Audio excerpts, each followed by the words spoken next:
যে তিস্তা ছিল রংপুর অঞ্চলের প্রাণ, সেই তিস্তার বুকে নেই জলধারা, আছে শুধু দিগন্ত জুড়ে বালুচর। একসময় বছর জুড়ে পানির তরঙ্গ ঢেউ খেলত, নদীর কূলে বসবাসরতদের কণ্ঠে ভেসে আসত ভাওয়াইয়া ভাটিয়ারি গান। এ অঞ্চলের সব নদীই ছিল প্রাণবন্ত। নদীর স্রোত আর জীবনের গল্পে বয়ে যেত সবুজ শীতল পরিবেশ। এই নদীগুলোর উপর নির্ভর করে গড়ে উঠেছিল এ অঞ্চলের কৃষি, মৎস্য এবং জীবন জীবিকা। রংপুর বিভাগের প্রায় ২৫০ ছোট বড় নদ নদীর অস্তিত্বই এখন বিলীনের পথে।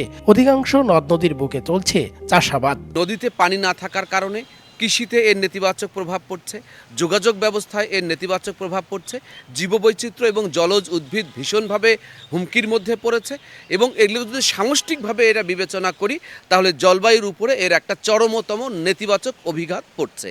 আমাদের যত নদী আছে বিলুপ্তির পথে, সবগুলো নদীকে মোটামুটি আবার আগের পর্যায়ে ফিরিয়ে নিয়ে আসা সম্ভব বিজ্ঞানসম্মত পরিচর্যার ভিতর। অবস্থা এমন দাঁড়িয়েছে যে বর্ষা মৌসুম পার না হতেই শুষ্ক আবহাওয়া গ্রাস করছে পুরো অঞ্চলকে। প্রকৃতির এই রুক্ষ হয়ে ওঠা কেবল পরিবেশগত সংকট নয়, বরং এটি অর্থনৈতিক ও সামাজিক চ্যালেঞ্জও। চৈত মাস আসলে মনে করি দালাতে থামা যায়, বালুর দালাতে গরমের দালাতে থামা যায় না। একমাত্র আরএফএল ক্লাস পাইপ নিশ্চিত করে প্রতি ইঞ্চিতে সঠিক থিকনেস ও সঠিক মাপ। পাইপের বস, না কিনলে লস। হাঁটি পার হওয়া যায়, অল্প একটু পানি, গাছপালারও মনে করো পানি বাগড়ে মারা যাবার লাগছে।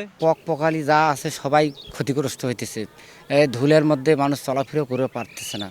আর ফসল যেগুলো আছে সব ফসলের ক্ষতি হয়েছে। ভূগর্ভস্থ পানির স্তর আশঙ্কাজনকভাবে নেমে যাওয়ায় কৃষি, জীববৈচিত্র্য এবং স্থানীয়দের জীবন জীবিকায় মারাত্মক প্রভাব পড়ছে।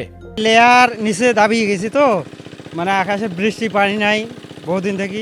যতই গভীর করো মানে স্যালো মেশিন দিয়ে পানি তোলা খুব দুষ্কর হয়ে গেছে।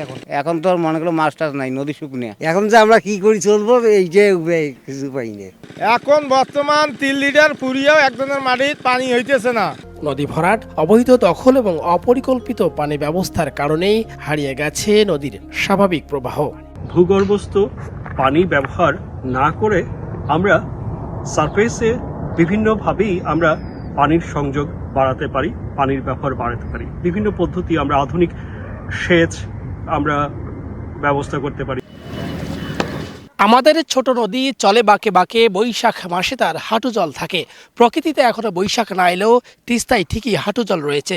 বিশেষজ্ঞরা বলছেন, পরিবেশ, প্রকৃতি এবং মানুষের ভবিষ্যৎ রক্ষায় এখনই কার্যকর উদ্যোগ নিতে হবে। রফিকুল ইসলাম, দেশ টিভি, তিস্তা, রংপুর।